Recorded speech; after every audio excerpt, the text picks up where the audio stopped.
Saya ingin membuka sebuah kilang plastik berlabelkan produk mesra alam. Seperti yang kita tahu, pelupusan plastik adalah sangat lambat dan menyebabkan kerosakan alam semula jadi serta masa hadapan. Kini, zaman moden serta terdapat berbagai teknologi canggih memberi kesan positif di mana pelupusan plastik dapat diproses dengan cepat dan dapat menjaga alam semula jadi dari terjadinya pelbagai pencemaran. Bukan itu sahaja, saya juga akan memaklumkan kepada penduduk sekitar kawasan bahawa saya mempunyai lesen, plastik yang direka dengan kualiti serta pembukaan kilang ini mempunyai kerjasama dengan daerah tersebut.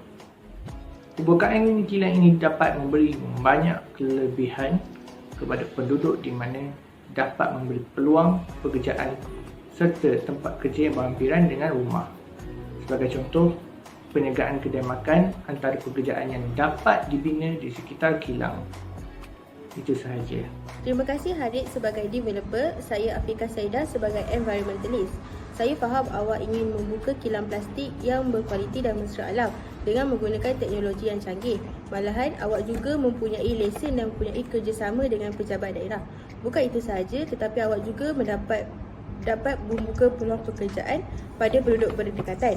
Tetapi saya as environmentalist mendapati bahawa jikalau awak ingin membuka kilang plastik ini, ianya boleh menyebabkan pencemaran bunyi di kawasan tersebut. Ianya kerana lagi-lagi awak menggunakan teknologi tinggi yang menyebabkan pencemaran bunyi itu semakin kuat dan mengganggu orang ramai yang duduk di kawasan tersebut. Malahan, saya juga pasti awak akan membuat penghapusan kepada plastik tersebut dan ianya mungkin akan menghasilkan habuk hitam yang boleh menyebabkan pencemaran udara kepada alam sekitar. Jadi, awak memang ada lesen dan mendapat kerjasama dengan pejabat daerah. Tetapi awak harus fikirkan juga akibatnya iaitu yang boleh menyebabkan pencemaran bunyi dan pencemaran udara. Terima kasih. Seterusnya, untuk menjadikan saya sebagai pemaju mesra alam, saya akan menggunakan sistem pembentungan yang baik seperti menggunakan perkhidmatan pembentungan bersambung. Hal ini kerana perkhidmatan pembentungan bersambung mempunyai saluran paip pembentungan yang disambung terus ke loji rawatan kumbahan awam melalui rangkaian paip pembentungan di bawah tanah. Perkara ini dapat menyebabkan saluran paip supaya tidak berbau. Selain itu, perkhidmatan pembentungan bersambung menjadikan saluran paip yang baik dan tidak bocor dan terbiar. Hal ini disebabkan oleh syarikat Indah Water Sdn Bhd bertanggungjawab bagi operasi dan penyelenggaraan semua loji rawatan dan kumbahan awam. Sekian, terima kasih. I agree with you, Wan. A good service may help prevent some of this issue, but they also come at a cost of large industrial facilities that have diverse environmental effect themselves. Besides, it need to be properly treated before it can be disposed.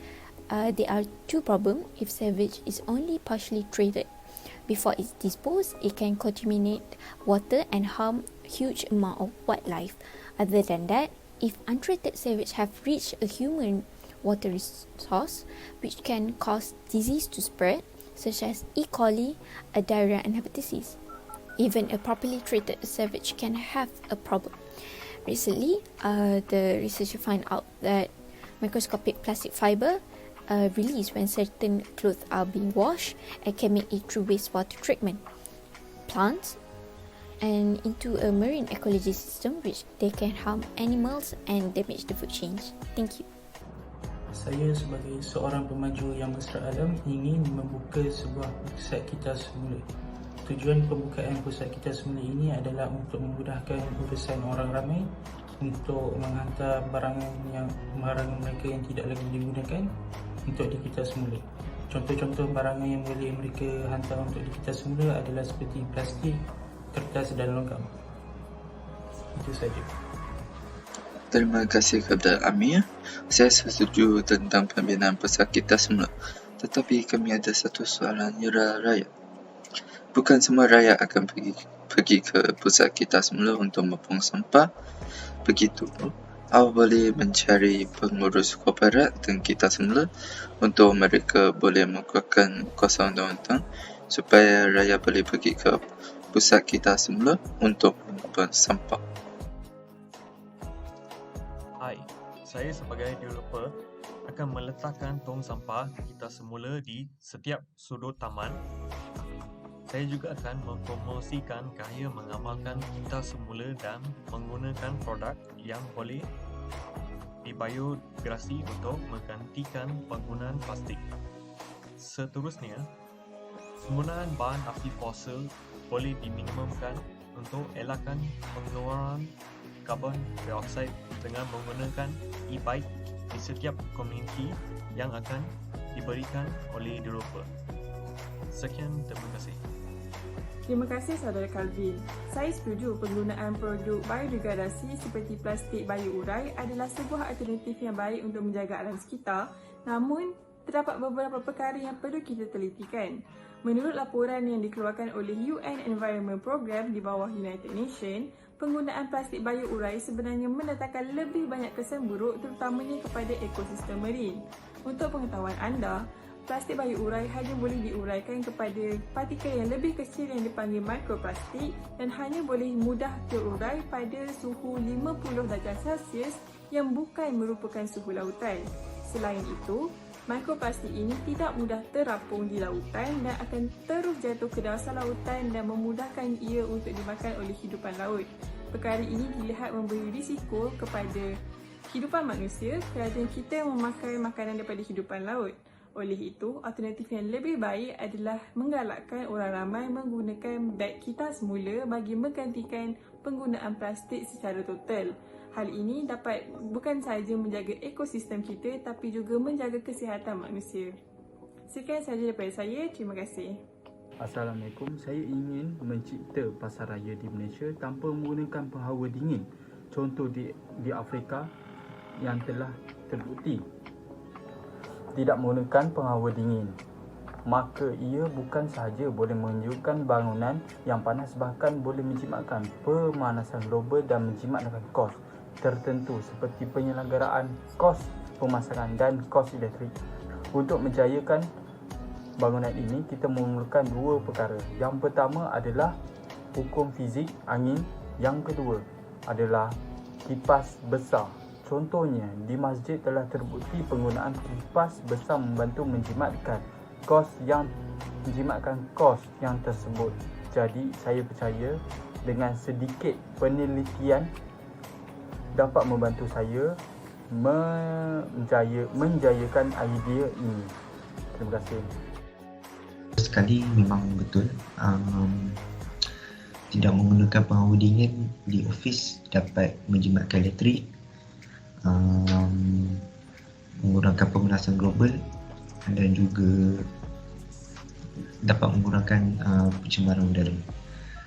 Tetapi di cuaca di Malaysia memang ramai yang perlukan menggunakan penghawa dingin, sebab cuaca di Malaysia adalah sejenis tropikal, iaitu selalu panas. Sebab itulah di ofis ramai yang menggunakan penghawa dingin. So, untuk menjimatkan elektrik bila menggunakan penghawa dingin,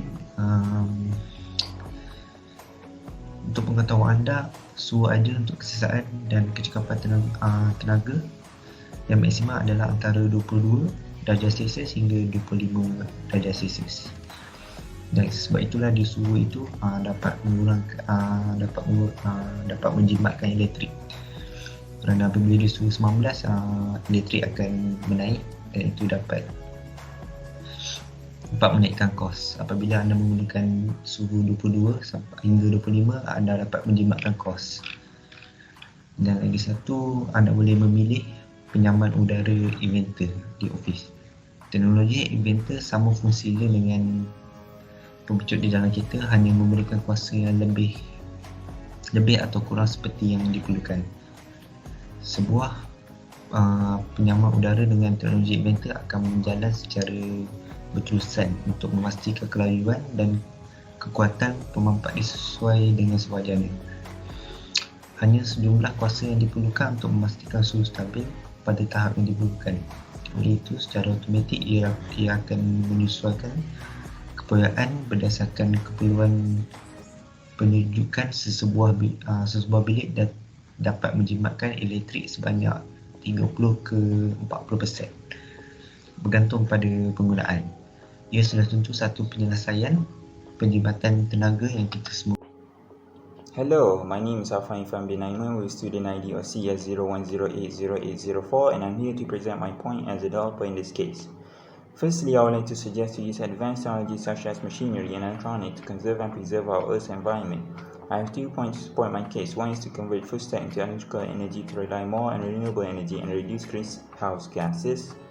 The second is to implement an automatic lighting system to reduce light pollution that disrupts wildlife. That is all I would like to say. Thank you for your understanding. Thank you, Afham, for your point. I understand that we are trying to reduce the greenhouse gases and rely more on the renewable energy. But in this point, you have to know that it is difficult to generate the quantities of electricity that are as large as those produced by traditional fossil fuel generator. This means that we need to reduce the amount of energy we use or simply build more energy facilities. It costs more money and more energy. It also indicates that the best solution to our energy problems may be to have a balance of many different power sources. Afam also mentioned about the implementation and automated lighting system to reduce the light pollution that disrupt the wildlife. Where, in my opinion as environmentalist, it is better to use the orange or yellow color of LED, like amber LED, as lighting system and adjust according to type of road, pass, and etc. They need to think about it. So even with the automatic to reduce the lighting pollution, so it is better to making it sure that it's properly shielding the street lights, preventing the light scattering that result in glare and trespass.